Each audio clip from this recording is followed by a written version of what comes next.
think we need to do? We need to stop believing the myth. In this country, what we call education is actually indoctrination. And it takes us from the ages of 5 to the age of 18 to thoroughly indoctrinate people so that they will believe in the myth of white superiority. And it is a myth. Right. Now, you can't do that while you're teaching that Columbus discovered America. Right. There were black people on this continent 4,000 years before Columbus was born. Right. We teach black history in the schools as if it started with slavery. I'm not a white woman. I'm a faded black person. My people move far from the equator. And that's the only reason my skin is lighter. That's all any white person is. Because we our great... Hey... Because there's no such thing as race. No, there's no such thing as race. There's one race. There's one race, the human race. And then you all came from the same black women 300,000 to 500,000 years ago.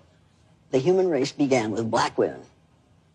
My cousins, and you are all my cousins. Make no mistake about this. We are all 30th to 50th cousins because we all have the same black great-great-great-great-great-great-grandmother back there 300,000 to 500,000 years ago. So get over the idea that you are white. There's one race. Yeah. The human race. The human race. One race. Now, will every person in this group who's biracial please stand? Biracial. Stand. Oh, I told you there's only one race. Damn it, you got me.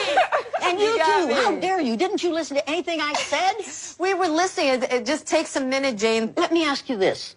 How long do you think the idea of race has been around? Since the beginning of time? That's just what I thought you were going to say. And you are just as wrong as you can be. I was going to say since around the 1400s. Right. It started with The Spanish. the Spanish Inquisition. Before that, race was not a problem, but they found out that they were killing people who were of their religious belief, but they couldn't tell what their religion was by looking at them. So they had to find another way to identify those they were going to kill, so they set upon skin color.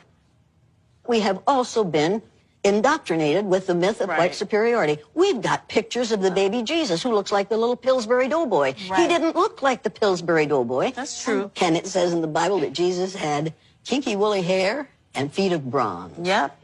Here's what you can do. You can educate yourself. The schools won't do it. They won't. They don't want you to know the truth. They can't afford to have blacks know the truth. But what you'd have to realize is, within 30 years, white people will have become a numerical minority in the United States of America. Now, blacks and people of other color groups have got to stop playing defense and start playing offense.